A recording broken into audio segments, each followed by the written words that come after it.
같이 보시는 하나님의 말씀은요, 요한복음 13장 20절 말씀입니다. 제가 가진 성경책으로는요, 신약 170면 요한복음 13장 20절 말씀.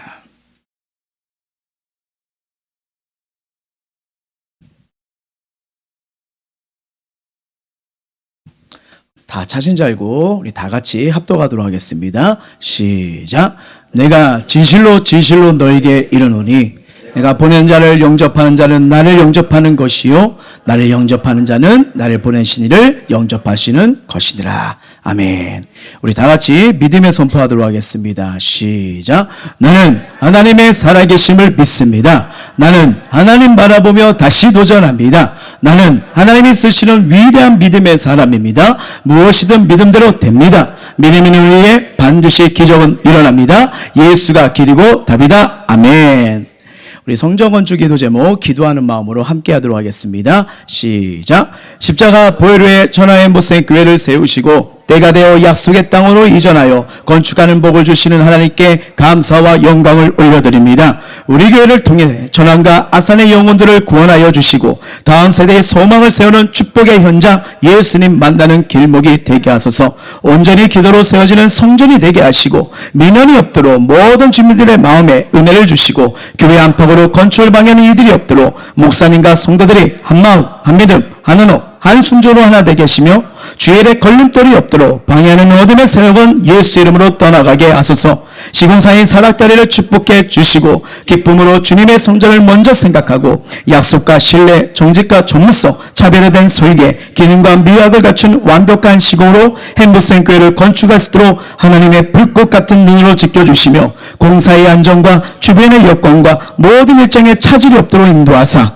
이는 힘으로 되지 아니하며 능력으로 되지 아니하고 오직 나의 영으로 되는 나의 역사가 일어나게 하소서. 하늘의 문을 여사 성전 설계 건축비 비품들이 채워지고 남는 기적을 주시며 이 때를 위해 예비하신 하나님의 헌신된 사람들이 많이 일어나게 하시고 오병이의 기적이 일어나게 하소서. 감사와 기쁨으로 자연을 드리는 예물에 복을 주사 넉넉히 드릴 재정의 축복을 모든 성도에게 허락하여 주시고 하나님의 일을 더 크게 할 수 있도록 가정과 일터와 사업장에 한없는 복을 내려주소서. 건축이 이루어지는 순간에도 신령과 감동의 예배로 구원 얻는 성도가 날마다 넘치게 하시고 해모생 교회 성도들이 성령의 불을 받고 기도하고 전도하여 청장전무와 주일학교 기간에 넘치는 부흥을 주소서. 서로의 연약함과 부족함을 사랑으로 채워주시고 새 성전에서 하나님의 사역을 능력있게 감당할 훈련받은 자들이 세워져서 새 성전에 들어올 만한 명확한 믿음의 자들로 축복하여 주소서. 담임 목사님을 하나님의 오른판에 붙들어 주셔서 한국교회와 나라와 열방을 향한 비전에 쓰임받게 하시고 온전히 사역에 집중하도록 영권, 일권, 물권, 건강을 주시고 가정의 안정과 평안을 주시고 성도들에게도 동일한 은혜를 주시사 말씀과 기도로 축복받는 인생이 되게 하소서. 모든 기도에 응답하여 주시고 영광 받으실 예수의 이름으로 기도함나이다. 아멘. 자, 오늘도 주의 성전에 나와 우리 이브 때 예배드리는 성도님들 또 영상으로 예배드리는 모든 성도들에게 하나님이 주시는 커다란 은혜가 임하길 주의 이름으로 축원합니다. 우리 옆 사람 한번 인사했으면 좋겠습니다. 신앙생활의 축복을 누리시길 바랍니다. 아멘. 지난해 10월부터요 기도하면서 이 코로나19 위기 속에서도 하나님의 임재와 은혜가 뜨겁게 넘치고 이 부흥하는 교회들을 계속 보게 되었습니다. 어떻게 이렇게 어려운 상황 가운데서도 은혜롭게 교회가 든든히 서갈까 해가지고 책을 보게 되었고요. 그 다음에 자료를 찾게 되었고요. 심지어는 몇 교회를 그냥 목사님 찾아갔어요. 저는 이게 궁금하면 그 교회들을 찾아가거든요. 그래서 이 교회는 어떻게 은혜를 주시죠? 어떻게 역사하시죠? 저는 그 면담을 하고 옵니다. 그러면서 이제 깨닫는 공통점을 보게 되는데 이 규칙적인 영적 리듬이 있다는 거예요. 규칙적인 영적 리듬이요. 그래서 성도들이 그 영적 리듬의 가르침을 받고 그 리듬을 계속 삶 속에서 습관화가 되고 유지가 되고 있다는 거예요. 자, 먼저 영적 리듬의 성도는 예배자입니다.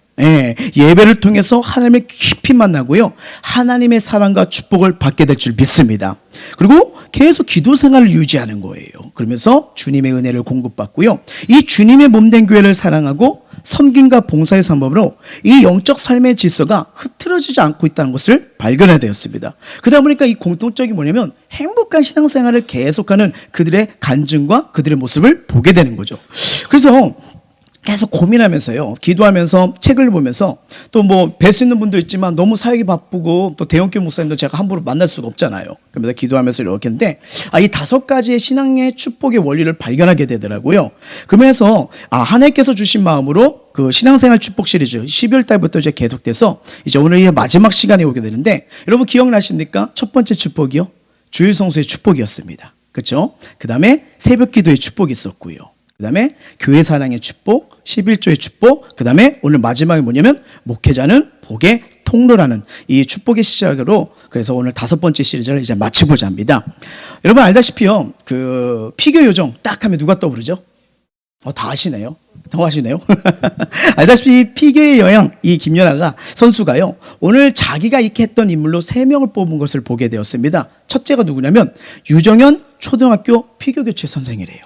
피겨교치요. 두 번째는 자기 어머니고요. 세 번째는 뭐냐면 우유였습니다. 일본의 경쟁자 아사다 마오였던 거예요. 그들이 나를 인생을 복되게, 그 다음에 세계적인 선수로 만들었다는 그 인터뷰를 들은 걸 보게 되었습니다. 원래 이 김연아 선수는요, 피겨를 하고 싶지 않았대요. 하고 싶지 않대. 그냥 취미만 하고 싶댔답니다. 취미생활이요. 그냥 동아리처럼. 근데 이 유정현 선생님이 끈질기게 권유를 시작하게 돼가지고 결국은 뭐냐? 세계적인 선수로 거듭났다는 거예요. 바뀌었다는 거예요. 그래서 유정현 코치의 권유와 가르침으로 한 사람의 인생이 바뀐 것처럼요, 마찬가지로요, 이 시대의 흐름을 이해하고요, 하나님의 나의 부르심을 이해하고요, 이 신앙생활도요, 영적 지도자를 따라 이유를 우리는 이 오늘 성경을 통해서 보고 배우게 될 것입니다. 자, 하나님은요, 사람을 살리는 일이나 사람을 복되게 하는 일은요, 언제나 하나님께서 사용하시는 종들이 있습니다.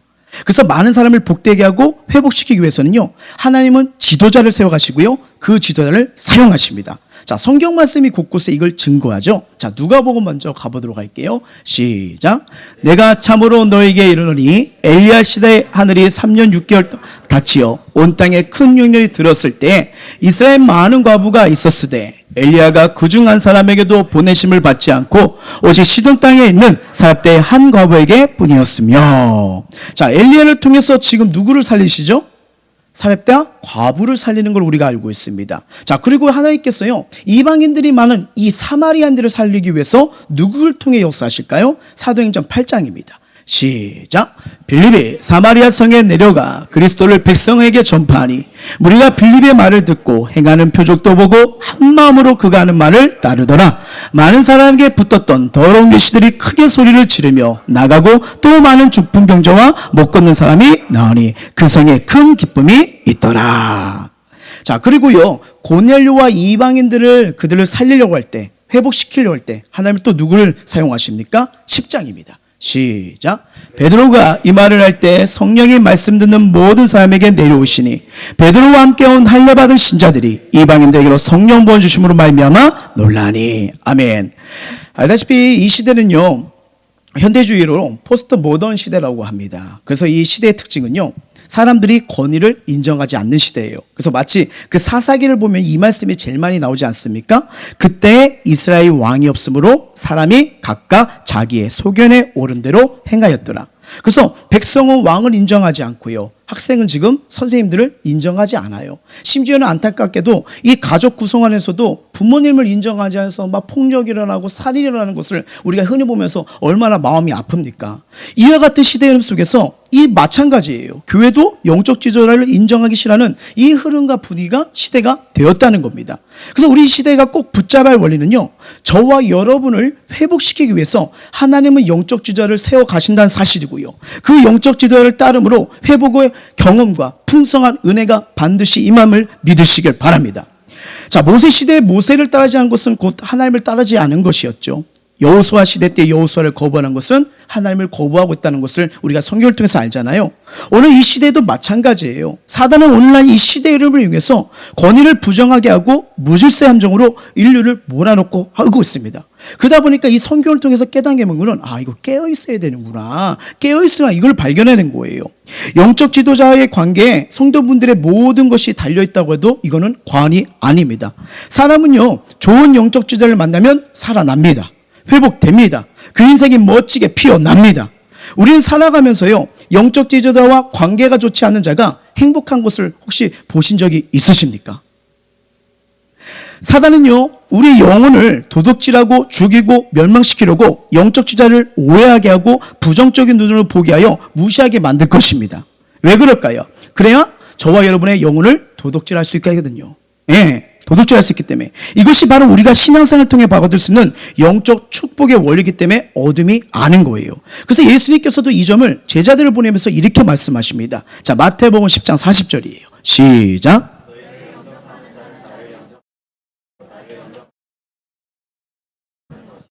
아멘. 즉 예수님께서 이 보내신 영적 지도자를 받아들인 것이 예수님을 받아들인 것 같다고 지금 성경은 말씀하고 있는 거예요. 그래서 영적 지도자의 말을 기쁜 마음으로 받아들였을 때 예수님을 만나는 것입니다. 성경을 보면요, 하나님께서요, 영적 지도자를 통해서 계속 일하십니다. 아까 성경에 나온 것처럼 사르밧 과부가 당시 영적 지도자였던 엘리야의 말대로 했을 때 어떤 일이 벌어지죠? 자, 열왕기상 17장입니다. 시작. 그가 가서 엘리야의 말대로 하였더니 그와 엘리야와 그의 식구가 여러 날 먹었으나 여호와께서 엘리야를 통하여 하신 말씀같이 통의 가루가 떨어지지 아니하고 병의 기름이 없어지지 아니하니라. 아멘. 사르밧 과부는요, 나라에 가뭄이 있었어요. 가뭄이 있어서 먹을 것이 없어서 이제 남은 것 떡 한 번 먹고 죽는 게 이제 끝나는 상황이었어요. 근데 엘리야 말대로 순종하여 떡을 주었더니, 자, 성경이 뭐랍니까? 통의 가루가 어떻게 됐대요? 떨어지지 않았대요. 병의 기름은요, 없어지지 않았다고 성경은 말하고 있는 거예요. 자, 그러면 중요한 건, 자, 그 다음에 엘리야의 제자가 또 누굽니까? 엘리사잖아요. 그때 이방 나라 아람 군대장 나아만이 나옵니다. 자, 그 영적 지도자의 말을 들었을 때 나아만 장군의 어떤 역사가 일어날까요? 자, 열왕기하 5장 14절이에요. 시작.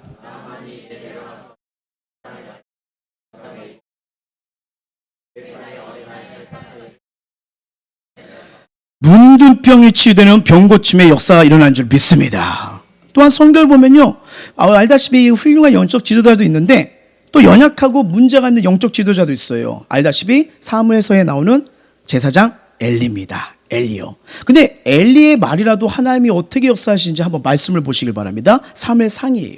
읽어볼게요. 시작. 엘리가 엘가나와 그의 아내에게 축복하여 이르되 여호와께서 이 여인으로 말미암아 내게 다른 우사를 주사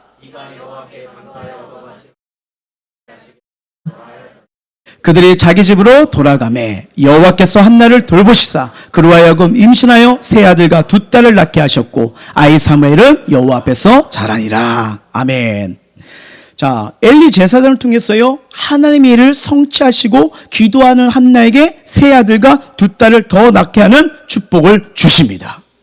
오늘날에도요, 엘리야나 엘리사처럼 신령성과 도덕성을 잘 갖춘 영적 지도자들이 있습니다. 반면에 엘리 제사장과 같은 문제가 많은 영적 지도자도 분명히 있습니다. 하나님은 엘리야나 엘리사 그리고 엘리 이들의 영적 수준과 관계없이요, 이들의 말에 지금 성취하고 있다는 걸 성경은 보고 있잖아요. 왜냐하면 하나님이 사용하기 있다는 거예요. 이들에게 능력이 있는 게 아니라 하나님이 이들을 통해서 기름 부으심과 응답과 인도하심을 말씀해주고 있다는 것을 성경은 말하고 있는 겁니다. 물론 우리가 살아갈 때요, 이 전문가의 의견들도 필요합니다. 분별해야지만 분명한 것은 성경이 이 영적의 원리와 세상의 은교가 부딪혔을 때 성경은 어떻게 하길 원할까요? 성경을 찾아봤습니다. 사도행전 27장을 보니까 이 원리가 나오더라고요. 알게 되면 이 사도행전을 보게 되면 여러분 큰 기둥에 두 명의 영적 지도자가 나옵니다. 베드로와 사도 바울이요. 그 27장을 보면요, 이 영적 지도자 바울이 배가 출항을 하는데 이거 위험하다, 가면 뭔가 문제를 만날 것 같아 얘기를 합니다. 그러나 영적 지도자인 바울의 말보다 전문가인 선장과 선주의 말을 듣고 알다시피 거기선 배를 출항하게 만들죠.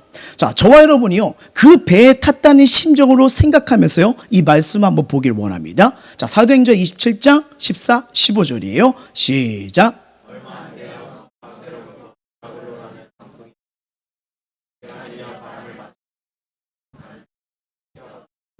자, 출항하다 유라굴로라는 뭐가 일어나요? 광풍이 일어납니다. 그래서 배가 밀려나가지도 못하고 그냥 바람 부는 대로 원하는 대로 나가지 못하는 거예요. 쫓겨나가는 거예요. 위기를 만난 겁니다. 어쩔 줄 모르니까 이거 정말 가도 되나? 이제 어떻게 되나? 희망이 보이지 않는 거예요. 그러니까 사람들이 죽을 것 같아요. 이거 죽으면 어떻게? 하니까 이들이 하는 행동을 보십시오. 18절, 19절. 시작. 사흘째 되는 날에 배의 기구를 그들의 손으로 내버리니라. 자신들의 귀한 재산과 짐도 버리고요, 사흘째는 배의 기글들도 버리게 됐다는 거예요. 살려고 모든 걸 다 버려야 하는 이 절망과 후회함이 그대로 드러난 겁니다. 그리고 어떻게 되죠? 20절이에요. 시작. 여러 날 동안 해도 별도 보이지 아니하고 큰 풍랑이 그대로 있음에 구원의 여망마저 없어졌더라. 자, 이 역사적 사건을 성경은 기록하고 왜 우리에게 읽도록 하셨을까요? 전문가의 말도 필요합니다. 하지만 하나님의 말씀이 우선이라는 거예요. 하나님의 말씀이 우선이라는 거예요. 하나님이 세우시고 하나님의 기름 부으신 감동을 준 이 영적 지도의 말을 듣는 것이 중요하다는 것을 지금 말씀을 통해서 일깨워준 겁니다. 자, 그렇다면 하나님은 왜 목회자를 통해서 일하실까요?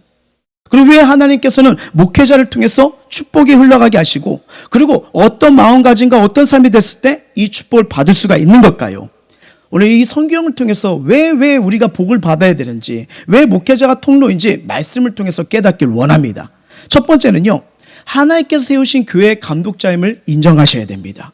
자, 교회를 움직여가는 일에 어떤 일을 결정했을 때 어느 교회나 몇몇 성도들이 목사님 왜 그렇게 결정했는지 이해가 안 됩니다 말할 때가 다 있어요. 네. 근데 어떤 결정을 할 때 목회자는 크게 세 가지를 생각합니다. 첫 번째 뭐냐면, 일이 하나님의 일이냐 사람의 일이냐, 하나님이 기뻐하시느냐 사람이 기뻐하시느냐는 것입니다.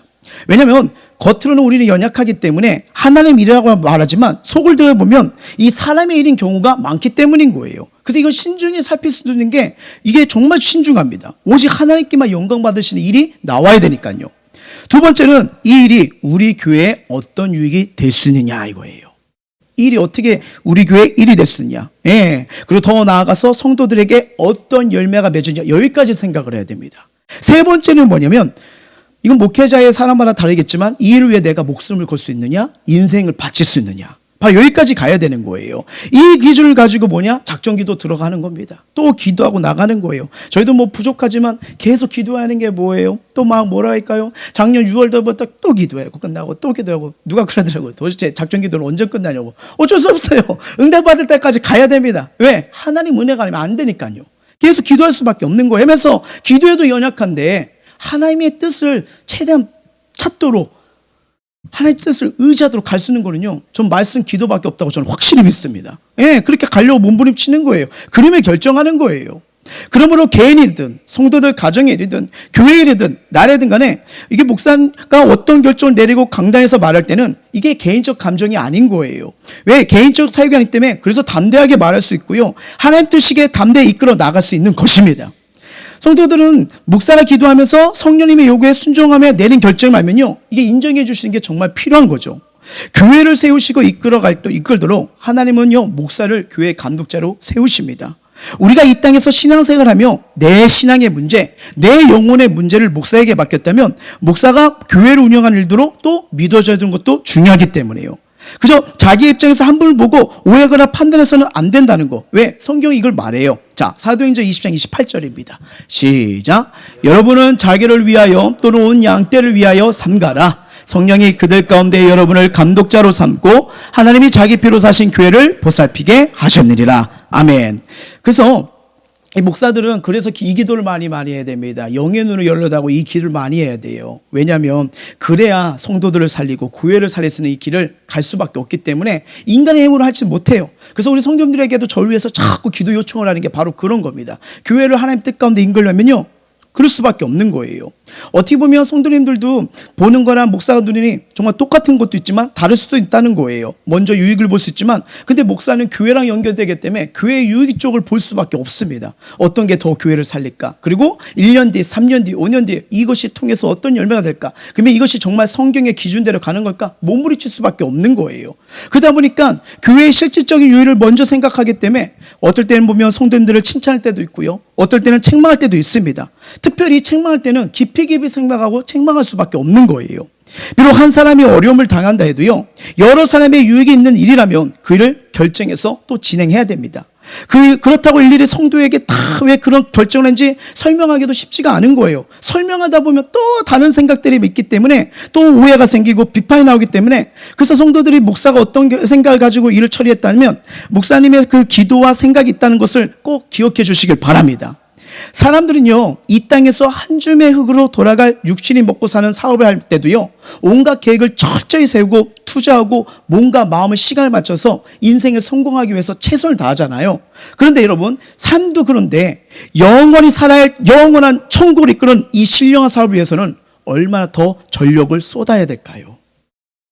우리는 상대방이 어떤 행동할 때 언제든지 그 사람의 심정을 헤아릴 줄 알아야 됩니다. 상대방이 나의 생각과 다른 행동과 말을 할 때 그를 이해하고 위로할 수 있어야 된다는 말이죠. 반대로 보는 대로 남을 비판하고 판단하는 그성을 없애지 못하려면요, 자신과 모두가 같이 아픔과 상처에 빠질 수밖에 없는 거예요. 특히 윤석철 목사님은 이렇게 말합니다. 교회에서 목사를 향한 비판이나 판단은 더더욱 해서는 안 됩니다. 목사는 교회의 유익이 무엇인가 분명히 알고 모든 일을 결정하기 때문입니다. 성도들은 자신에게 직접적인 유익이 없다고 목사의 결정을 비판하기 쉽습니다. 그러나 그 누구보다도 교회를 사랑하고 성도를 사랑하는 사람이 목사입니다. 목사가 교회에서 나의 생각과 다른 결정을 내렸다면 그것이 옳은 줄 알고 비판하기보다는 이해할 수 있어야 됩니다. 라면서 이렇게 말씀하는 걸 보게 되었습니다. 자, 두 번째는 뭐냐면요, 바로 이거예요. 목회자와 성도의 심정이 통해야 합니다. 통해야 되는 거예요. 자, 갈라디아서 6장 6절입니다. 시작. 아멘. 목사의 희로애락은요, 성도들에게 달려 있어요. 성도 때문에 기쁘기도 하고 가슴 아프기도 합니다.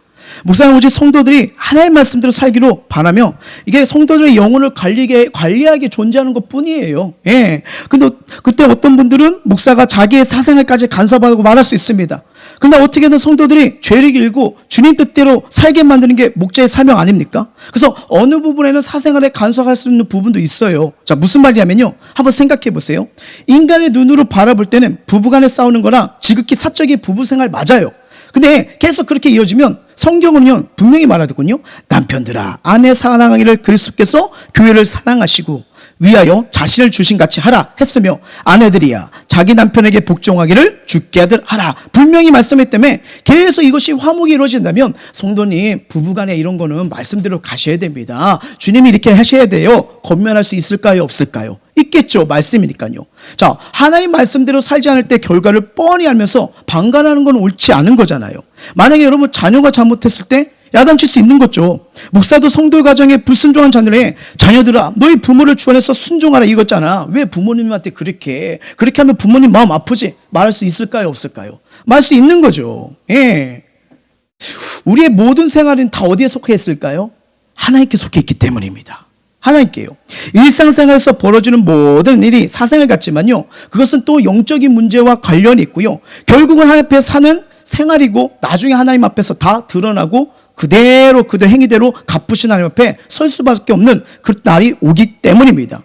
그래서 우리는 평생에 하나님 말씀대로 움직이는 삶을 살도록 가는 게 복이에요. 그렇기 때문에 이 복을 어떻게 하게 합니까? 목회자를 통해서 말씀을 통하고 목사를 통해서 권면하게 되고 목사를 통해서 기도할 수밖에 없는 거예요. 그러니까 여러분 알다시피 여러분 우리 기도하셔야 돼요. 다시 주님 바라보셔야 돼요. 여러분 이거 만약에 관심이 없으면요, 아무 말도 없으면 그거 할 필요가 없는 거예요. 기도를 하든 예배를 하든 나 혼자 복 받으면 돼. 근데 제가 알기로 목회자들은요, 양떼를 사랑하기 때문에 그렇게 말할 수밖에 없는 거예요. 여러분 사랑하는 자녀가 계속 도둑질해요. 그럼 가만히 냅두십니까? 훌륭한 대도독이 되거라. 이양할 거면 최고의 전문가가 되거라. 이런 분은 아니잖아요. 바로 이런 거잖아. 살리려고요. 복 받으라고요. 그러니까 이런 거예요. 솔직히 물론 세상의 눈으로 보면요, 목사와 성도는 남남입니다. 그렇잖아요. 네, 남남이에요. 근데 영적인 눈으로 보면요, 절대 남남이 아니거든요. 왜요? 목사와 성도, 성도와 성도는요, 예수님의 피로 맺어진 한 형제요 가족이기 때문입니다. 그러므로 서로 잘못되는 것을 그냥 보고 있으면 있을 수가 없는 거예요. 기도하면서 권면하면서 반드시 돌이키는 겁니다. 또 목사와 성도의 관계는 성경에서 뭐라 합니까? 목자와 양의 관계라고도 하잖아요. 목자가 양을 책임져야 하듯이 목사도 성도를 영적으로 책임지고 주님께 인도하는 게 사명입니다. 예. 목자가 자기 양을 그냥 방관할 수 없어요. 냅두면 이리한테 잡혀먹잖아요. 양은 자기의 목자의 음성만 들을 수 있기 때문에 목자의 음성에 귀를 기고 따라갑니다. 이게 양의 생존 본능이잖아요. 목사에게 성도들을 바로 이끌어갈 사명이 있어요. 성도를 사랑하고 보호하는 게 목사의 책임입니다. 그래서 성도를 향해 이래라 저래라 하며 하나님의 말씀을 다스릴 권세가 목사에게 있는 거예요. 우리는 성령께서 교회의 감독자로 세우신 목사의 이런 권리를 인정해 주셔야 됩니다. 자, 보세요. 부모를 생각하면 잘 알 수가 있겠죠. 부모가 자녀들을 키울 때요, 돈이 나오고 어떤 유익이 있어서 키우는 게 아니잖아요. 그리고 만약에 부모가 나중에 늙었을 때 우리 자녀가 정말 나를 잘 부양하라고 하면서 자식을 키우는 게 무슨 투자겠습니까? 투자하세요? 투자 아니잖아요. 어떻게든 우리 부모 마음은 똑같을 거예요. 자식이 앞으로 어떻게든 상관없이 그냥 잘 됐으면 좋겠다, 행복했으면 좋겠다. 이게 부모 마음 아니겠습니까? 마찬가지예요. 목사도 성도들에게 투자하는 게 아니에요. 믿음 생활 잘해서 나중에 주님 앞에 갔을 때 만났으면 좋겠다. 정말 예수 믿는 구원, 그 행복, 기쁨 놓치지 않았으면 좋겠다. 이 영혼이 복을 받았으면 좋겠다. 그래서 예배를 준비하고 설교를 준비하고 기도를 하는 거예요. 예. 그래서 신앙생활 하다가 목사가 무슨 아쉬움이 있기 때문에 성도들에게 예배 빠지지 마세요. 기도하세요. 성령 충만해야 됩니다. 충성하고 전도하셔야 됩니다. 11조는 하나님의 것이니 꼭 하나님께 드리세요. 믿음대로 하나님 앞에 말씀대로 살아야 됩니다. 왜 예언하듯이 이 말을 계속할까요? 예언할까요? 왜요? 성도들을 책임지려고 하는 하나님의 마음이기 때문에 그러죠. 네, 성도들이 예수님의 십자가의 피로 그 은혜 안에 있어야죠. 구원의 은혜 안에 있어야죠. 예수의 복음 안에 있어야죠. 누가 이래라 저래라 지시해서 신앙생활하는 게 아니라 성도들이 자기 영혼의 삶을 생각하면서 주님 바라보도록, 주 앞에 설 수 있도록, 주님과 붙잡고 동행할수록 때론 실수하고 넘어져도 다시 예수 붙들고 일어나도록 역할을 하는 게 교회의 역할이고 목회자의 역할인 겁니다. 그러면서 그렇게 하는 거예요. 이게 목회자의 사랑임을 기억하시길 바랍니다. 회복의 삶 7가에 나오는 간증 내용이에요. 제가 읽어드릴게요. 서울 강서구 화곡동에 서건태 목사님이 개척한 경영교회가 있다. 하루는 그 교회 출석하는 집사님 한 분이 광명에 사업장을 준비해 놓고 개업 예배를 드리기 위해 목사님을 모시러 왔다. 차를 타고 광명으로 가던 중 목사님이 묻는다. 오늘 무엇을 개업합니까? 집사님이 대답하지 못한다. 뭘 개업하냐니까? 목사님, 그 장소에서 할 것이 마땅치 않아서 할 수 없이 모텔을 개업하게 되었습니다. 자, 돌려라. 집사님은 광명을 향해 계속해서 운전하고 있었다. 자, 돌리라니까. 그 집사님은 차를 돌려 목사님을 사택에 다시 모셔드리고 광명을 향했다. 개업을 위해 많은 사람들에게 초청장도 보냈다. 개업할 모텔 앞에는 많은 화원들과 화분들이 형형색색을 이루고 있었다. 많은 분들이 개업을 축하하기 위해 와 있었다. 예배는 드리지 못했다. 준비한 음식으로 오신 손님들을 대접하고 보냈다. 그 집사 부부는 고민에 빠졌다. 교회를 옮겨 개업 예배를 드리고 영업을 할까? 아니면 손해를 감수하고 목사님 말씀대로 업종을 바꿀까? 일주일 고민 끝에 목사님 말씀대로 업종을 바꾸기로 결정했다. 목사님께 찾아와 묻는 말이다. 목사님, 심려를 끼쳐드려 죄송합니다. 목욕탕으로 업종을 바꾸려고 합니다. 괜찮겠습니까? 때 닦는 거야 좋지. 그런데 한 가지 조건이 있어. 주일날 문 닫을 용기가 있는가? 주일이면 평일에 3배의 손님이 온다는데 이 일을 어쩌나 하는 고민이 되었지만 네라고 대답하고 모텔 인테리어를 다 뜯어내고 목욕탕 시설하면서 지하수를 파기 시작했다. 그런데 이게 웬일인가? 유황 온천수가 터진 것이다. 지금도 성업 중이라고 한다. 만약 그때 그 목사님의 말을 무시하고 거절했더라면 유황 온천도 없었을 것이다. 그 집사님의 자녀들이 무엇을 보고 자랐겠는가? 생각만 해도 끔찍한 일이다.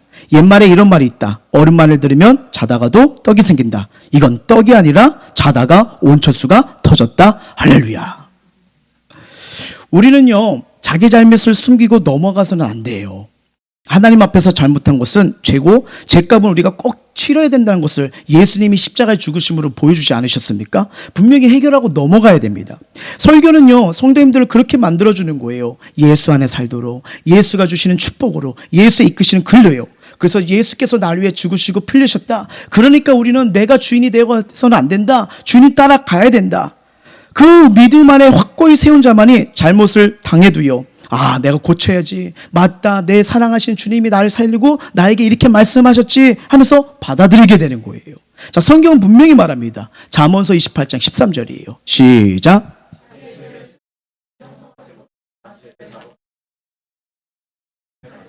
아멘. 자, 목사가 성도님들에게 교회 잘 왔습니다. 예수 믿고 꼭 복 받으세요. 이 설교도 필요합니다. 필요해요. 하지만 성경은 이것만 전해주는 게 아닙니다. 예, 복은 받으라고 해서 받는 게 아니라 하나님께서요, 복은 복 받을 많은 자에게 복을 주시는 거거든요. 그래서 복 받을 자격 그릇시대도 말을 하는 거예요. 그런 삶이 되더라는 거예요. 육신에게 달콤한 소리를 하는 설교가 아니라 성도들이 복 받을 자격으로 만드신 거예요. 저는 하나님의 말씀이라 저는 확실히 믿습니다. 자, 세 번째는 뭐냐? 목회자를 심판하는 자가 되지 말고 좋은 협력자가 되어야 된다는 거예요. 자, 히브리서 13장 17절입니다.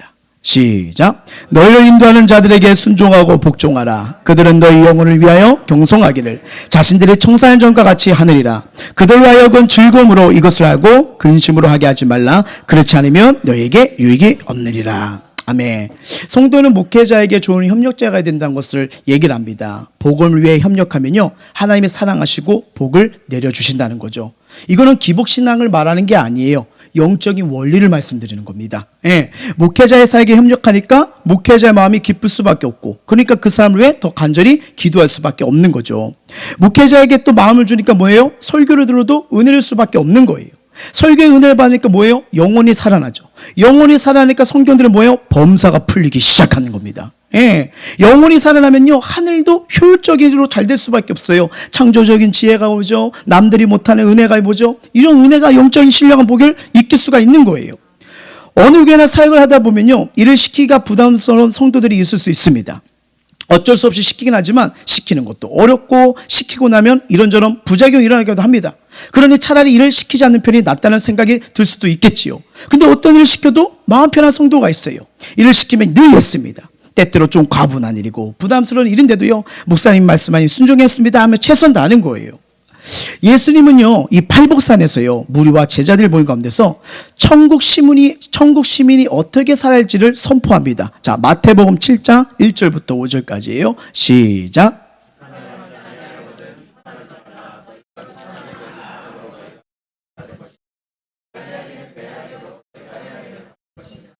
어찌하여 형제의 눈 속에는 티는 보고 내 눈 속에는 들보는 깨닫지 못하느냐? 보라, 내 눈 속에 들보가 있는데 어찌하여 형제의 말하기를 나로 내 눈 속에 있는 티를 빼게 하라 하겠느냐? 외식하는 자여, 먼저 내 눈 속에 들보를 빼어라. 그 후에야 밝히 보고 형제의 눈 속에서 티를 빼리라. 아멘. 자, 예수님이 이 말씀을 하신 이유가 뭡니까? 이 세상에 비판받지 않을 정도로 완벽한 사람은 없다는 거예요. 사실 인간은 누구나 비판받을 수 있는 존재입니다. 그러나 이 비판의 손가락이 난무할 때 개인이나 공동체는 존재할 수가 없다는 거죠. 누구나 비판하기는 쉬워요. 그러나 비판받지 않을 정도로 완벽한 삶을 살아갈 수 있는 사람은 아무도 없다고 성경은 말을 하고 있는 겁니다. 어떤 목사가 흠없이 살 수 있을까요? 어떤 성도가, 어떤 리더가, 어떤 직분자가 비판받지 않을 정도로 온전한 삶을 살 수가 있느냐, 이겁니다. 비판받지 않을 정도로 온전한 삶을 추구하는 것도 중요해요. 중요하지만 비판할 자격이 없는 자신의 불안점을 인정하는 것도 중요한 겁니다. 비판도 습관입니다. 비판하는 사람들을 보면 매사가 부정적이고 비판적이죠. 그러한 사람은 좋았던 관계도 깨뜨리고 공동체를 파괴시킵니다. 습관적으로 비판하는데 익숙한 사람이 기억할 사실이 뭔지 아십니까? 우리가 비판한 손가락이 하나라면요, 나머지 손가락은 누구를 가리키죠? 나예요. 그래서 어떤 분이 이러더라고요. 비판은 정직한 부메랑이다. 다시 나에게 돌아온다는 거예요. 이 말씀처럼 사실 비판하는 사람이 남의 눈에 있는 자그마한 티를 발견한다면 자기 안에 있는 커다란 들보를 먼저 발견하는 거예요. 자신 안에 들보를 발견한 사람은요, 결코 다른 사람 안에 있는 하찮은 티를 비판할 수가 없다는 거죠. 비판하면 먼저 자신부터 돌아봐야 됩니다. 다른 사람에게 비판받을 추후의 행동도 없어야 되죠. 그러나 그렇게 살 수 있는 사람은 죄송합니다. 저도 그렇게 살지 못해요. 예. 그러면서 예수님께서요, 뭐라고 말씀하시냐면요. 요한복음 8장이에요. 6절부터 9절 읽어볼게요. 시작. 그들이 이렇게 말함은 고발할 조건을 얻고자 하여 예수를 시험함이로라. 예수께서 몸을 굽히사 손가락을 땅에 쓰시니 그들이 묻기를 맞이 아니하는 자라. 이에 일어나 이르시되 너희 중에 죄 없는 자가 먼저 돌을 치라 하시고 다시 몸을 굽혀 손가락으로 땅에 쓰시니 그들이 이 말씀을 듣고 양심의 가책을 느껴 어른으로 시작하여 젊은이까지 하나씩 하나씩 나가고 오직 예수와 그 가운데 섰는 여자만 남았더라. 아멘. 물론 공동체나 개인은요, 건설적인 비판도 필요합니다. 건설적인 비판하려면요, 먼저 자신부터 돌아보려는 게 주님의 말씀인 거예요. 예. 자신 안에 거리낌을 가지고 있으면서 다른 사람을 비판하는 사람은 이 주님이 세우신 교회를 세우는 것이 아니라 교회의 상처와 아픔과 분열을 일으킬 뿐입니다. 근데 일반적으로 남을 흠을 잡는 데는 두 눈을 불아리지만 자신의 흠을 볼 때는 두 눈을 감아버리는 경우가 많다는 거예요. 더구나 건설적인 비판이라고 하지만 사실은 감정적으로 하는 반대일 가능성을 더 클 수도 있다는 것을 이 말씀을 통해서 내 자신을 돌아보라고 말씀하고 있는 거예요. 때로는 이 비판의 손가락과 목소리 때문에 목회자의 에너지가 다 소진되고 용기가 꺾이는 경우가 많습니다. 한 사람의 목사에게 요구하는 성도들의 소리는 너무나 많고 커요. 다 맞춰주면 좋겠지만 개개인의 생각이 다르고 더구나 그들의 요구가 서로 상충되어 목회자로 하여금 이렇게 할 수도 없고 저렇게 할 수 없어 이렇게 만드는 경우가 얼마나 많은지 모릅니다. 혹시 목회자에게 꼭 건의할 사항이 있다면 기도 많이 해주시고요. 조심스럽게 말씀해 주시길 부탁드립니다. 특별히 공적인 자리에서는 더 조심해야 되고요. 공격적으로 하면 안 되겠지요. 왜냐하면 하나님이 제시하는 영적 질서가 있기 때문입니다. 만약 무리하고 비판하고 비판받는 자나 비판한 자 모두가 상처가 되고 아픔이 될 수 있기 때문이죠. 성천교회 김병태 목사님은요, 다음과 같이 말을 합니다. 건설적인 비판일지라도 자신이 심판 자리에 앉을 수 있음을 조심해야 한다. 주변 사람들 향해 이게 다 너 때문이야 하고 불평하는 말을 하나님은 기뻐하지 않으신다. 심판자로 살면 자신도 피곤하다. 어디 그뿐인가. 자신을 자꾸 판단하고 평가하는 사람을 좋아할 사람은 아무도 없다. 결국 그의 주변에는 사람들이 모이지 않게 된다. 심판자의 자리를 버리고 협력자가 될 때 나도 행복한 집사가 될 수 있고 공동체도 행복해진다. 교회는 지난주에 말씀드린 것처럼 하나님의 가족이잖아요. 예, 가족은 친밀한 사랑의 공동체입니다. 연약함과 부족함이 있어요. 덮어주라고 하잖아요. 사랑은 허다한 죄를 덮어준다잖아요. 근데 교회 안에서 흔히 다툼과 파당 짓는 것들을 많이 보게 됩니다. 그 목회자의 입장에서 가장 힘든 게 뭔지 아십니까? 성도와 성도가 싸울 때요. 와, 이건 편을 못 듭니다. 다 이속과 싸우면요, 이거 정말 차라리 이렇게 저런 관계 있으면 뭐 어떻게라도 가서 무릎 꿇고 나라도 사줘야겠지만 이게 성도가 성도 간에 아픔과 상처되면요, 이건 배의 아픔이에요. 그런 게 많더라고요. 독일의 한 수도원에는요, 뿔이 서로 얽혀있는 두 마리 사슴뿔을 전시해 놓고 있습니다. 이 사슴들은요, 서로 영역 싸움을 하다가 뿔이 서로 얽혀가지고요, 결국 다 굶어 죽어버렸대요. 수도원에서는 그것을 교훈하기 위해서 이 사슴뿔을 전시하고 있다는 거예요. 그러면 좋은 협력자는 어떨까요? 성천교회 김병태 목사님은요, 다음과 같이 성경의 원리를 말해줍니다. 자, 우리 모두가 연약한 존재임을 인정하고 상대방을 긍휼히 여기는 마음을 갖는 사람이다. 예수님의 마음으로 남을 나보다 낮게 여기는 사람이다. 교만한 사람은 남을 나보다 낮게 여긴다. 겸손함으로 자신을 낮추고 오히려 상대방을 높여야 한다. 상대방의 약점도 감추고 덮어주고 상대방의 장점을 세워주는 사람이다. 어떤 상황 속에서도 불평하거나 불만을 토로하지 않는 사람이다. 악조건 속에서도 늘 인내하고 상대방이 일어날 수 있도록 기회를 주는 사람이다. 상대방이 가진 부족이 자신의 부족임을 깨닫고 힘을 보태어주고 애쓰는 사람이다. 혹독하게 비난하기보다는 힘을 얻을 수 있도록 위로와 격려를 많이 해주는 사람이다. 어떤 책을 봤는데 참 그런 내용이 있더라고요. 마음이 딱 왔더라고요. 목회자는 외롭습니다.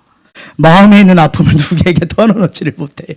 예, 가까운 사이라고 해도 이 가슴 속에 있는 아픈 마음을 털어놨다가 오히려 배신당하는 경우가 비일비재합니다. 그래서 마음에 있는 거 속사정을 아무에게도 털어놓지 못해요. 그래서 이런 목회자의 아픔을 알아줬으면 좋겠습니다. 이 글이 있는데 가슴이 확 오더라고요. 좋은 목회 협력자가 되고 싶습니까? 그러면 부족하지만 목회자를 향해 뜨거운 응원의 박수를 쳐주시길 바랍니다. 목회자는요, 뭘 하든 간에 수없이 많은 비난과 화살 속에서 살아가요. 9번 잘해도요, 한 번 실수해도 그 한 번이 9번을 다 덮어버립니다. 예. 그렇기 때문에 응원의 박수가 너무 필요합니다. 목회자도 연약하기 때문에 낙심할 때가 있어요. 근데 참 희한하죠. 그때 응원의 한 문자 하나가 참 힘이 되더라고요. 힘이 되고요. 여러분 한번 생각해 보세요.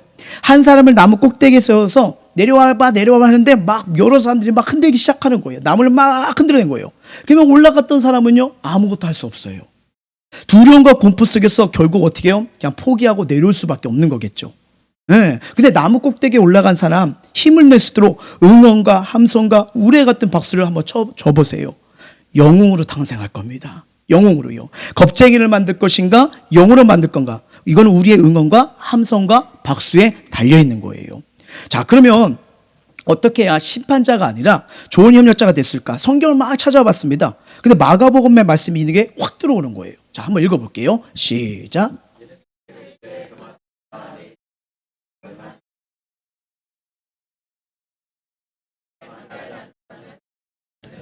아멘.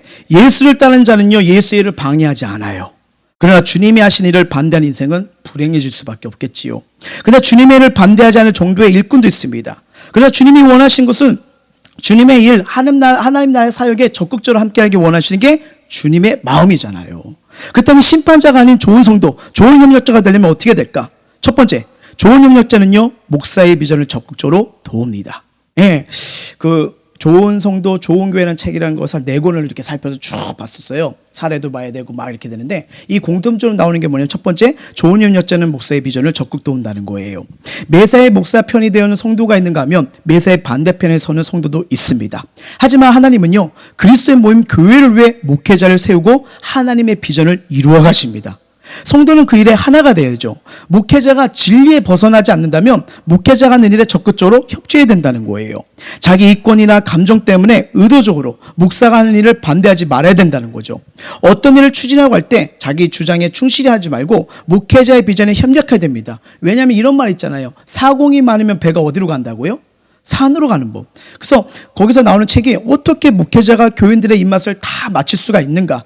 재와 앙이라면, 비전이 맞다면, 성경에 나온 원리라면 그 편을 대어서 주의를 하라는 거예요. 왜냐하면 하나님이 목사를 세워서 교회를 이끌어 가시기 때문입니다. 근데 어느 분쟁과 갈등이 많은 교회들 보면요, 어떤 성도들은 의도적으로 목회자의 비전에 문제를 제기합니다. 목회자를 통해 하나님 일하시는데 자꾸 방해가 되니까요, 하나님 축복이 다 막히는 거예요. 신앙생활을 하다 보면 교회에서 목사를 헐뜯는 말을 흔히 들을 수 있습니다. 그때 좋은 목회 협력자는요, 흔들리지 않아요. 근거 없는 소문에 이렇게 저렇게 흔들리는 자는 목회 협력자가 될 수 없지요. 나쁜 소문을 듣더라도 목사의 편에서 대변합니다. 그런데 어떤 성도는 확인도 안 하고 뜬 소문에 귀를 기울여 목회자가 하는 일을 문제를 제기합니다. 자, 이런 성도는 하나님이 세운 목회자를 대적하는 게 아니라 하나님을 대적한 일을 우리가 명심해야 되죠. 자, 두 번째, 심판자가 아닌 좋은 협력자가 될 수 있는 비결은 뭐냐? 나의 영적 지도자가 누군지를 확실히 알아야 됩니다. 회복의 삶에 나오는 그 백동조 저희 스승 목사님의 간증 내용이에요. 자, 한번 읽어드릴게요. 당신의 영적 지도자가 누구인가? 당신의 영적 지도자가 몇 명이나 될 것 같은가? 모세 시대의 영적 지도자는 누구이며 몇 명이었는가? 여호수아 시대의 영적 지도자는 누구이며 몇 명이었는가? 모세 시대의 영적 지도자는 모세 한 명이었다. 여호수아 시대에도 영적 지도자는 역시 여호수아 한 명이었다. 그러나 이 조직 안에 전부장, 백부장, 50부장, 10부장이 있었다. 이들도 다 지도자들이다. 이들은 모세와 같은 마음, 같은 뜻이었기 때문에 사실 많은 지도자가 있었으나 지도자는 하나였다. 모세 시대에 모세를 따르지 않고 거부했던 지도자 고라도 있었다. 그들은 모세를 따르지 말고 자신을 따르려고 했다. 모세를 거부한 사건에 대해서 하나님은 자신을 거부한 것으로 간주했다. 하나님은 그들에게 강한 진노를 쏟아부었고 그들은 광야에서 다 죽었다. 이 역사적 사건을 우리는 마음에 새겨두어야 된다. 고라는 모세를 거역함으로 하나님을 거역하고 고라를 따르던 자들은 모세를 거부함으로 하나님을 거부하게 된 것이다. 이런 일들은 오늘 사는 우리의 현실 속에서도 흔히 있는 일이다. 조심해야 된다. 이 외에도 미리암이 아론을 선택하여 모세를 비방한 적이 있었다. 물론 모세는 비방받을 일을 했다. 그럼에도 불구하고 하나님은 그 사건을 그냥 넘기지 않으셨다. 문둥병이란 채찍을 들어 미리암을 치셨다. 회개할 시간을 허락해 주신 것이다.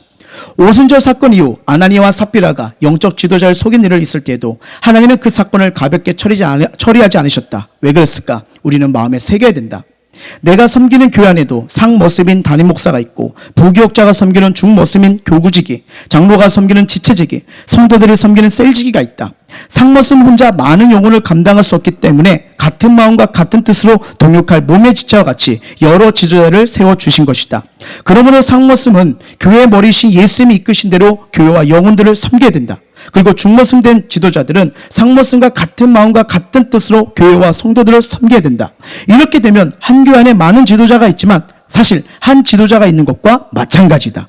상머슴과 같은 마음과 같은 뜻을 가진 셀지기를 따르는 것은 꼭 상머슴을 따르는 것이고, 지체지기를 따르는 것도 상머슴을 따르는 것이요, 결국은 머리가 되신 예수님을 따르는 것이다. 그러면서 다음과 같이 말씀을 합니다.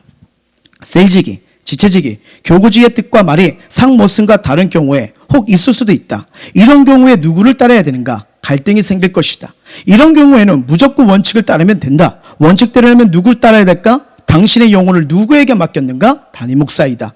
셀직이, 지체직의 교구직에는 담임 목사의 동역자들이기 때문이다. 그리고 교회의 통일성을 위해, 질서를 위해 상머슴인 담임 목사를 따라야 하는 것이다. 라면서 이 내용을 말해준 거죠. 그러면 이 심판자가 아닌 좋은 협력자가 될 수 있는 비결은 또 뭐냐면, 세 번째, 목사가 목회에 전념할 수 있도록 목회 중심적 태도를 갖는 거예요. 목회에만 집중할 수 있도록요. 그러니까 목회자가 잡다한 일이나 행정에 신경을 쓰고 기도하고 설교하는 일에 전념할 수 없으면요, 성도들에게 꿀을 먹일 수도 없고 영혼을 위해 기도하는데 힘이 빠지는 거예요. 릭 워렌 목사님이 목적이 이끄는 삶에 보면 이런 내용이 나옵니다. 한번 읽어볼게요. 시작.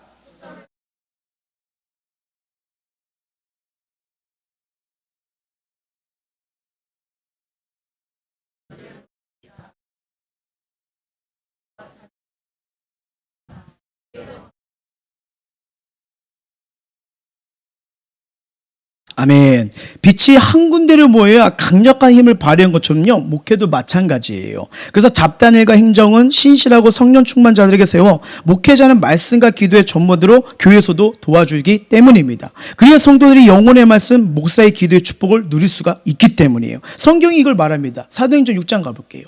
시작. 형제들아, 너희 가운데서 성령과 지혜가 충만하여 칭찬받는 사람 7을 택하라. 우리가 이 일을 그들에게 맡기고 우리는 오직 기도하는 일과 말씀 사역에 힘쓰리라 하니. 그러니까 모든 교인이 목회에 집중할 수 이끌 때 교회가 부흥이 될 수 있다는 거예요. 좋은 성도는 목회자가 사역을 하는데 분산되지 않도록 말씀과 기도와 예배에 집중하도록 문제를 일으키지 않는다는 겁니다. 그리고 심판자가 아닌 좋은 자가 될 수 있는 비결은요, 네 번째예요. 결정적일 때 목회자에게 도움을 준다는 겁니다. 예, 결정적일 때. 행복한 성도, 좋은 협력자는요, 결정적일 때 목회자에게 도움을 줍니다. 목회를 하다 보면요, 특별히 어렵고 곤란한 상황이 있어요. 근데 그때 목회자에게 힘이 되어준다는 거예요. 자, 미국의 작가 멜빈이 지은 해양소설 모비딕이라는 책을 보면요, 이런 내용이 있습니다. 제가 읽어드릴게요.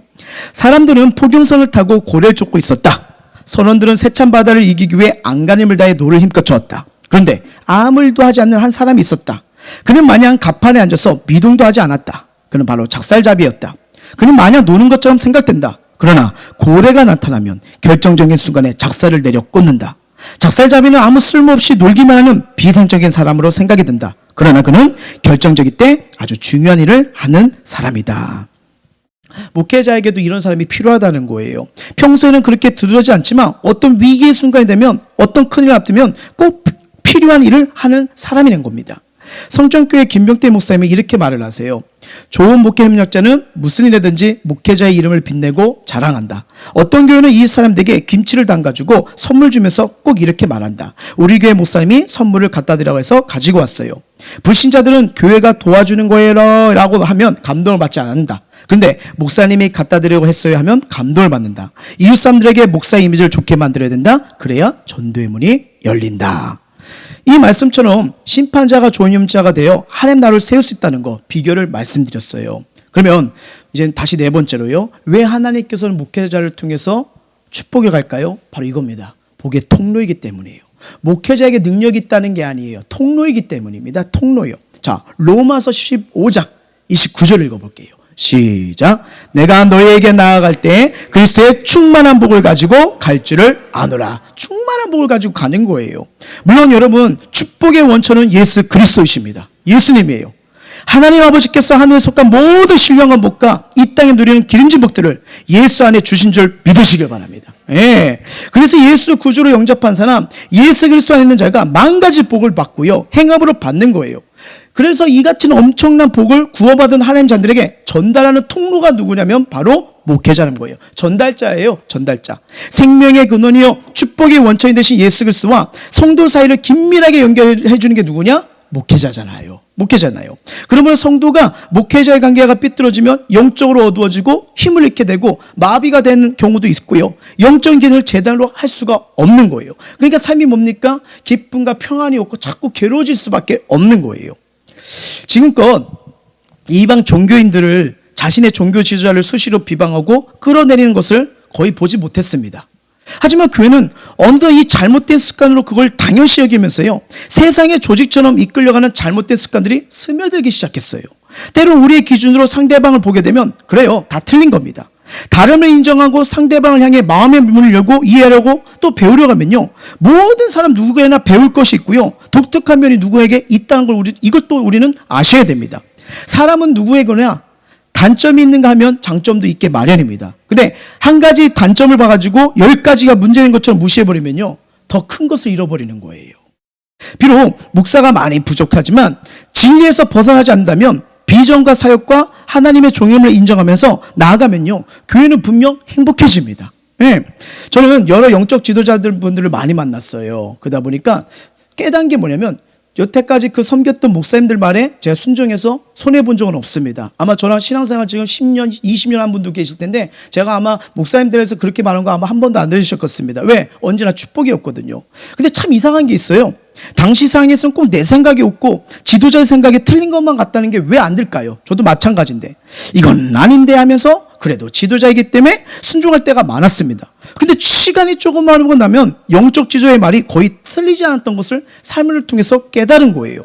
제가 이렇게 늘 강정을 하고 또 스승 목사님 얘기를 막 하잖아요. 받은 복이 거기서 그래요. 그분의 기도, 그분의 축복 기도. 그래서 제가 이렇게 응답받고 복을 받고 그 기도대로 그 축복대로 가고 있는 거예요. 제 은혜를 받았기 때문이에요. 성도가 교회랑 목회자 관계가 원만하지만요, 이 축복의 통로가 막혀서 그 복을 성도가 받을 수 없다는 거예요. 왜냐하면 하나님께서 성도들에게 목회자를 보내기 중 가장은요, 성경의 내 백성을 축복하라고 했거든요. 내 백성을 축복하라고요.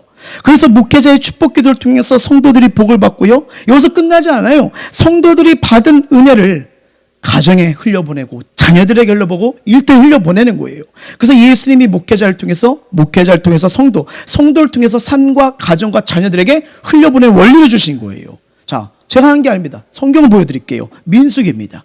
민수기 6장 23절에서 27절이에요. 시작. 아론과 그의 아들들에게 말하여 이르기를 너희는 이스라엘 자손을 위하여 이렇게 축복하여 이르되 여호와는 내게 복을 주시고 너를 지키시기 원하며 여호와는 그 얼굴을 내게 비치사 은혜 베푸시기를 원하며 여호와는 그 얼굴을 내게로 영원드사 평강 주시기를 원하노라 할지니라 하라. 그들은 이같이 내 이름으로 이스라엘 자손에게 축복할지니 내가 그들에게 복을 주리라. 아멘. 여러분, 이 말씀만 봐도 목회자는요, 하나님의 사자, 하나님의 사역자, 하나님의 심부름꾼, 축복 전달자입니다. 예, 하나님의 대리자예요. 그러니까 하나님 자녀들, 백성들 축복하라고 세워주신 거예요.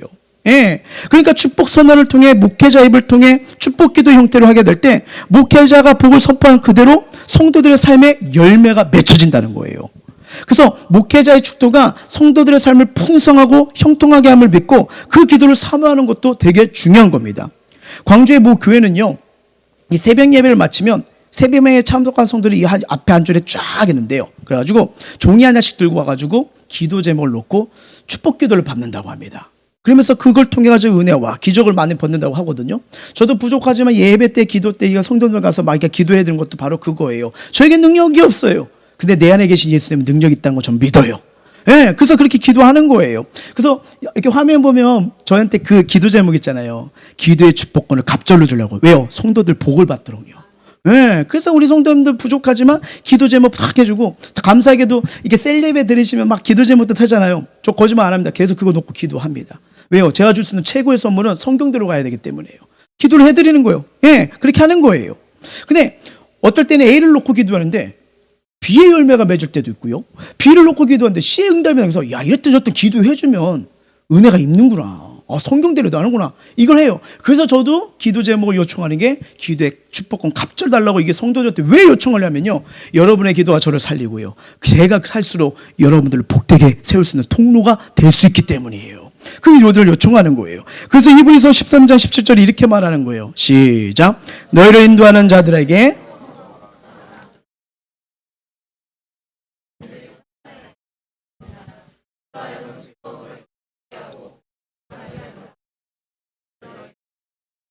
아멘. 옛날에 부흥회 때 생각나면요, 우리 어르신들 막 마지막 날은요, 애기 잠자는 거 다 깨워놓고 막 가서 막 강사분들한테 막 축복기도 받으려고 막 이랬잖아요. 저희 어렸을 때도 막 저도 그게 많이 막 있었거든요. 이렇게 강사분들 오시면 그때는 뭐 호텔이나 이런 게 없잖아요. 시골에 없잖아요. 그러면 이제 집을 내어드려가지고 성도님들이 우리 집에서 자게 하시던 거냐면 그 오베도돔의 축복을 받기 위해서 우리 집 축복해 주세요. 뭐 축복해 주세요. 뭐 지금도 저희 성도님들 너무 잘하고 계시더라고. 이게 부흥 때 되면 한 분 목사님 초청해서 또 식사 대접하고 축복기도 받고. 여러분 이거 무시 못합니다. 네. 근데 그 기도대로 되더라고요. 정말 열매가 맺는 걸 많은 거예요. 그러니까 옛날에는 막 신방을 가도 목사님 모셔서 신방 예배, 이사 예배, 결혼식 주례도 목사님한테 봐주고 천년배를 가주는 것도 왜요? 축복권이 있다는 걸 왜 믿었을까? 성경을 통해서 깨달은 거예요. 전달자가 누군가를 깨달은 거예요. 자, 회복에서 한 간증 내용입니다. 읽어드릴게요. 해남 화원 출신으로 조대 약대를 졸업하고 서울 종로에서 큰 약국을 경영하며 큰 돈을 벌었던 분이 있었다. 그동안 모은 돈과 부족한 돈을 빌려 화공 공장을 차렸다. 잘 되는가 싶더니 화재가 나서 모든 것이 타버려 말았다. 모든 것이 물거품이 되고 말았다. 종로에서 경영하던 약국도 내려놓게 되었다. 빈털터리가 되어 봉천동 진흙탕 길가에 조그마한 약국의 구멍가게처럼 찾았다. 모든 걸 다 이룬 후에 그 부부는 인간의 한계를 깨닫게 되었다. 실패가 그들의 마음을 하나님께로 향하겠다. 여의도에 있는 S교회에 나갔다. 그때부터 그들은 하나님만 붙들고 매달리기 시작했다. 새벽기도, 철야기도, 특별한 시간을 내어 기도원에 가서 부르짖었다.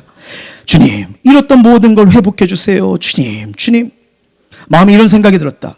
목사님을 가정에 초청해서 축복기도를 받으면 얼마나 좋을까. 목사님을 모시고 예배드리고 싶어 2년 동안 기도했는데 하나님께서 그 기도를 들어주셨다. 진흙탕 길을 걸어오셔서 예배를 드리고 축복해 주셨다. 목사님, 제 남편이 피부병 치료제를 잘 만들어요. 그래서 서울 전역에서 봉천동 골짜기까지 사람들이 와요. 그 순간 목사님께서 하신 말, 그러면 화장품도 한번 만들어 봐요. 이 말을 들은 두 외내는 목사님 말에 순종한 마음으로 화장품을 만들기 시작했다.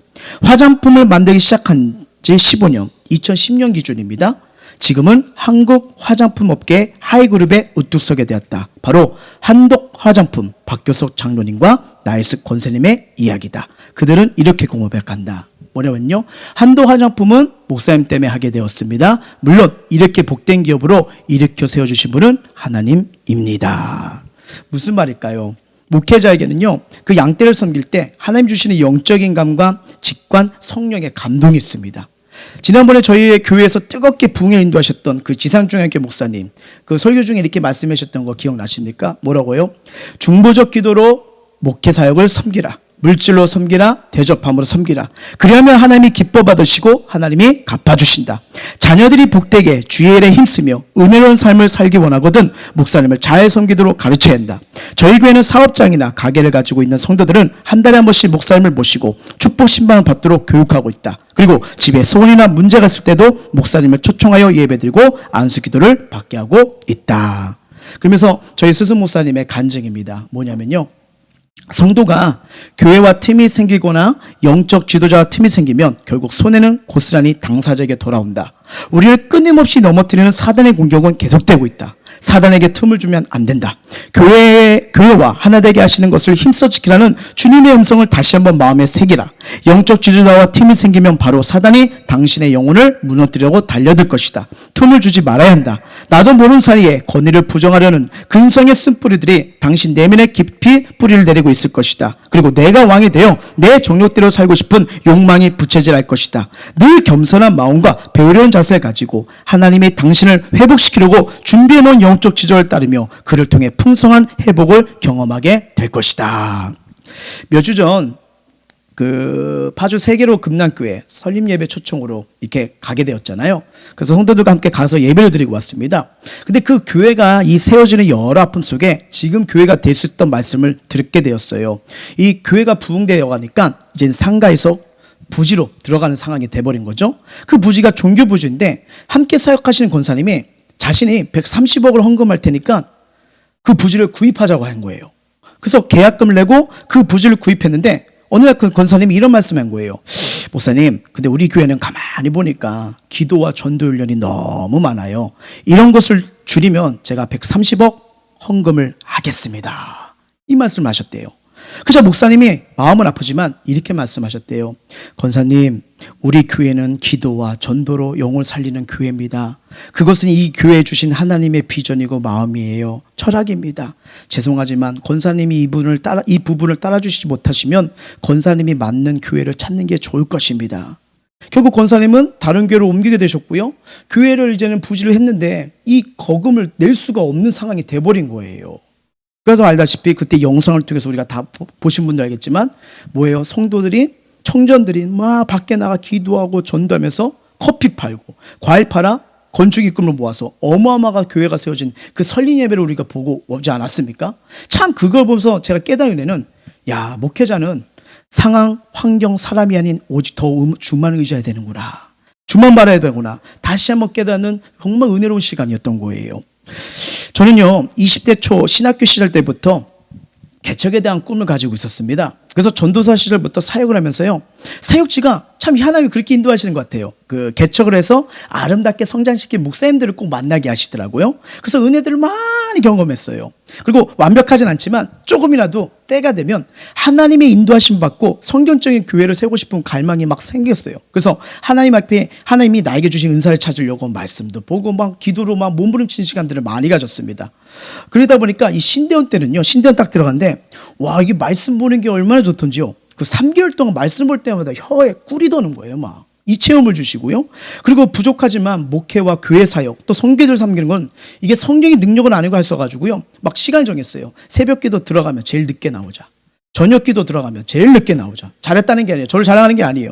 그냥 그래가지고요. 하루에 4시간, 5시간씩 그냥 나갔습니다. 저녁에는 8시에서 그 관리인이 이제 나가셔야 됩니다 할 때까지 계속 기도하면서 몸부림친 거예요. 총신대 가신 분들은 아시겠지만 가면 산에 기도처소가 있습니다. 기도굴이 있어요.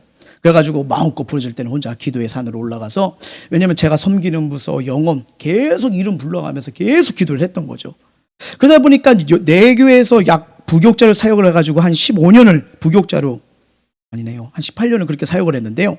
주일학교, 청소년, 청년부, 장년부 사역을 통해서 많은 걸 보게 되고 또 연약하지만 참 기도로서 많이 응원도 해줘가지고 막 그렇게 하나님 은혜 가운데 가게 된 거예요. 근데 이 사역을 하면서요. 점검한 것이 있습니다.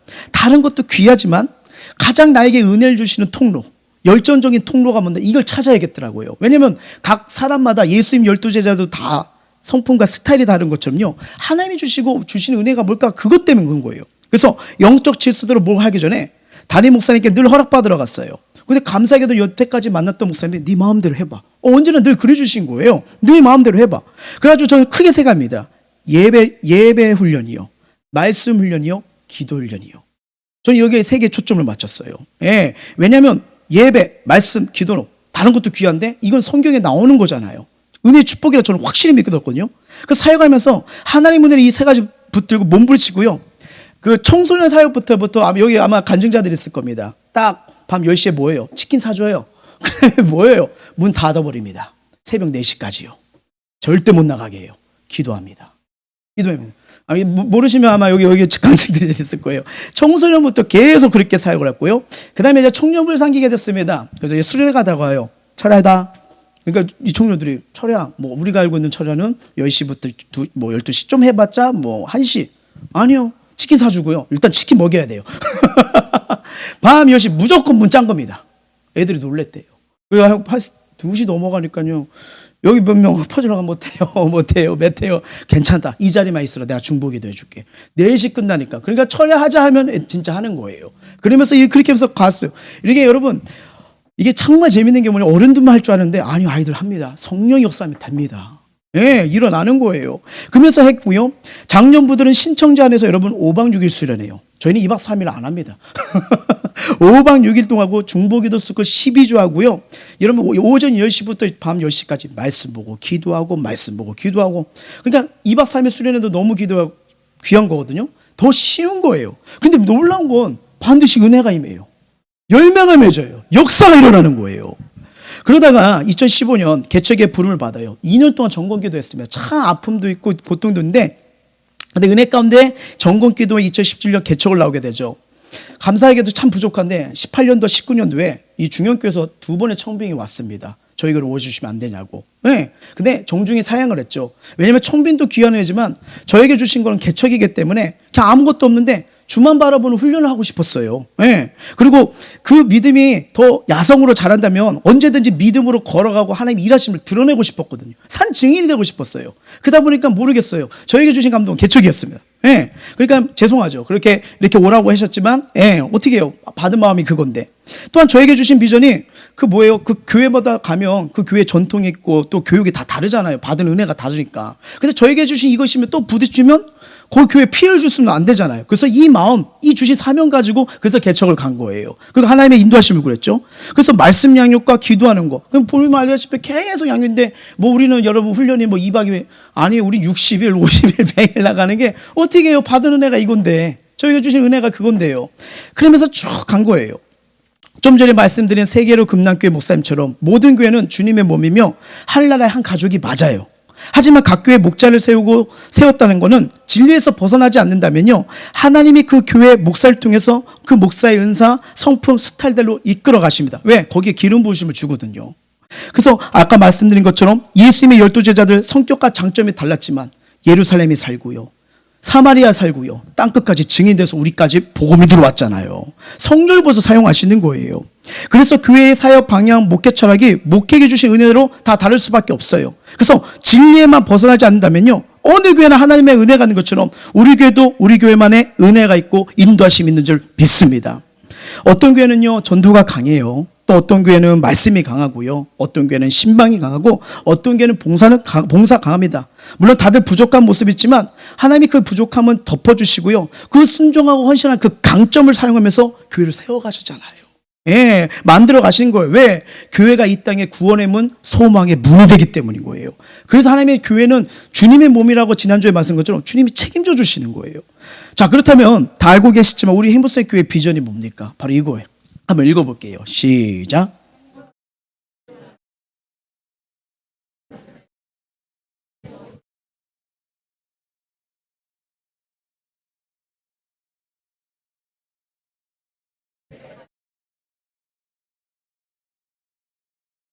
기도의 3배 성도, 성령 충만한 전성도, 바라에게 무릎 꿇지 않는 칠통성이.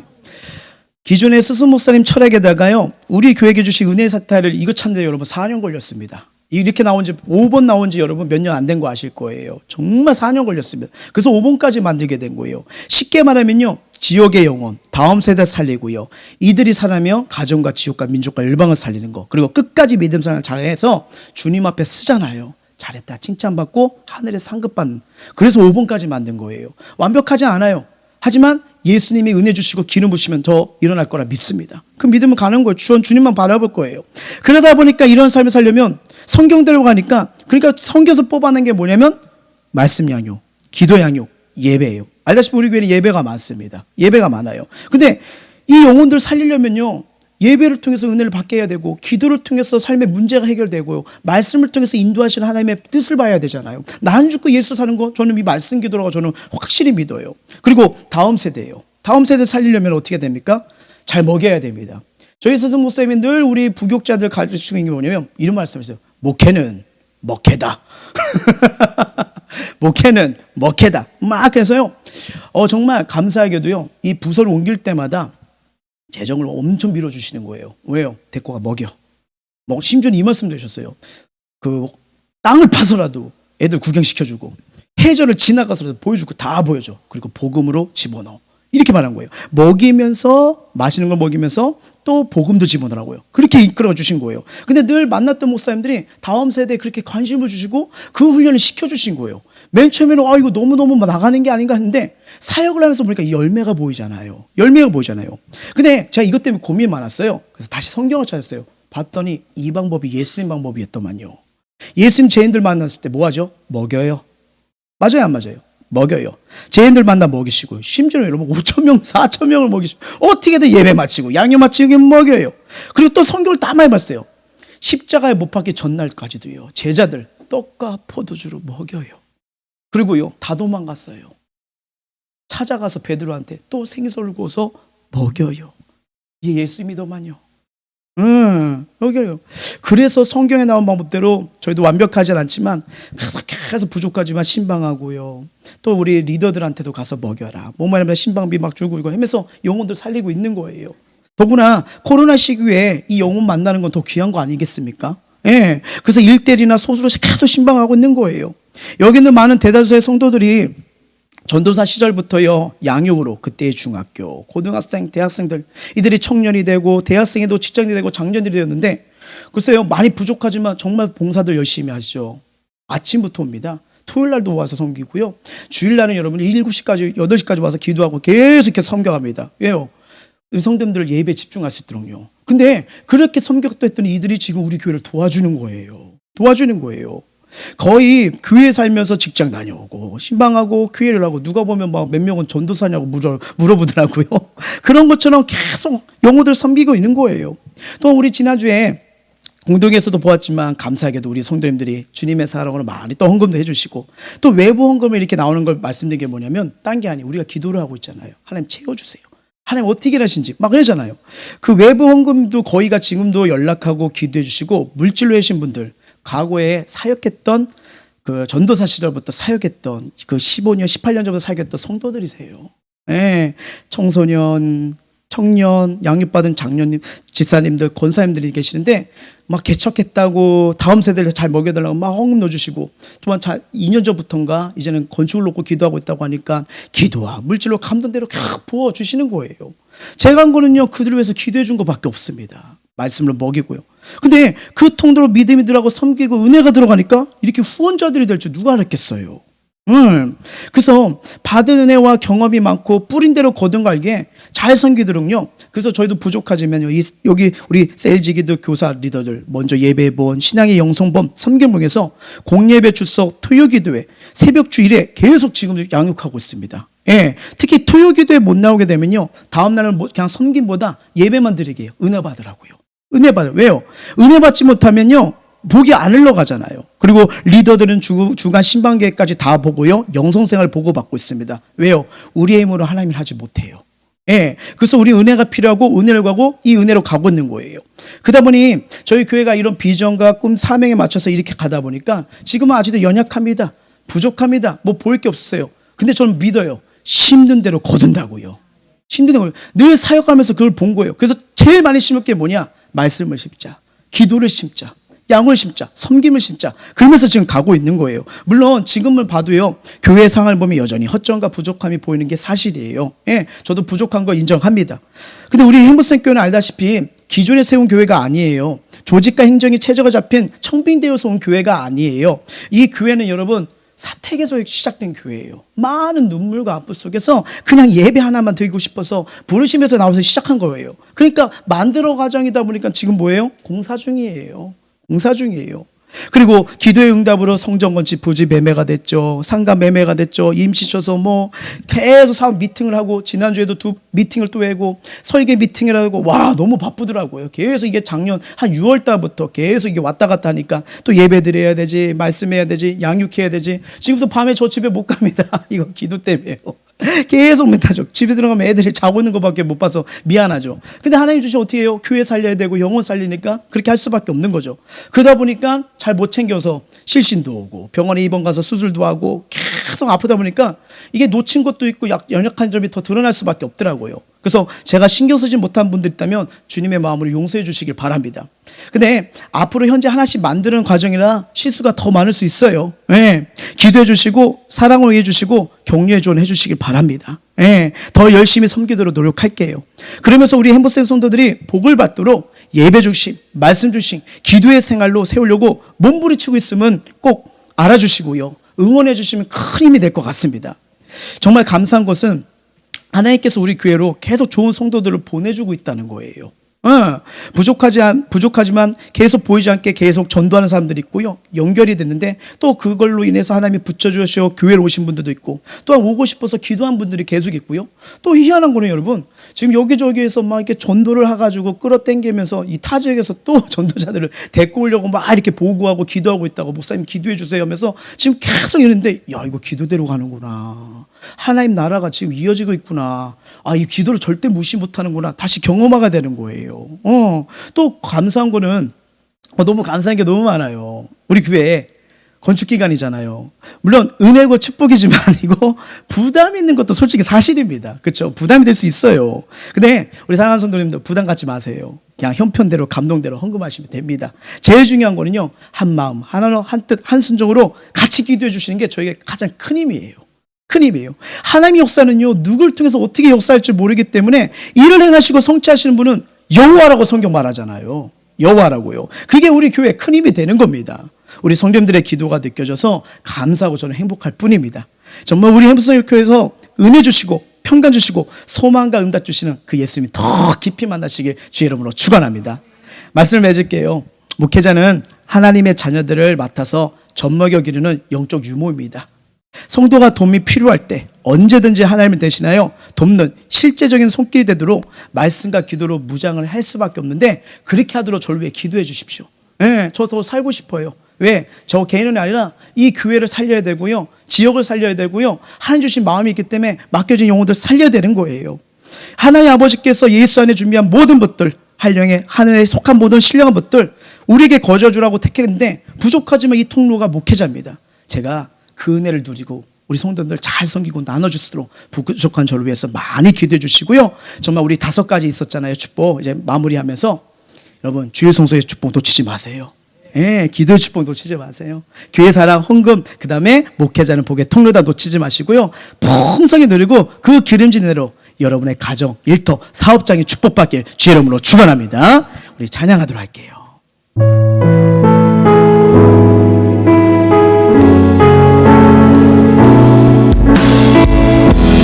평화, 평화, 하나님의 평강이 당신의 삶에 넘쳐나기를. 평화, 하나님의 평강이 당신의 삶에 가득하기를 축복합니다. 하나님의 기쁨이, 하나님의 기쁨 당신의 삶에 넘쳐나기를. 당신의 삶에 넘쳐나기를.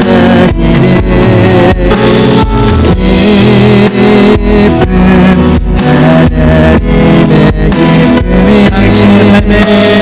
당신의 삶에 가득하기를 축복합니다. 이 시간 우리 기도하면서 나아가길 원하는데요, 교회 시설도 좋고 모든 면에서 흠잡을 것이 없는데, 근데 희한하죠.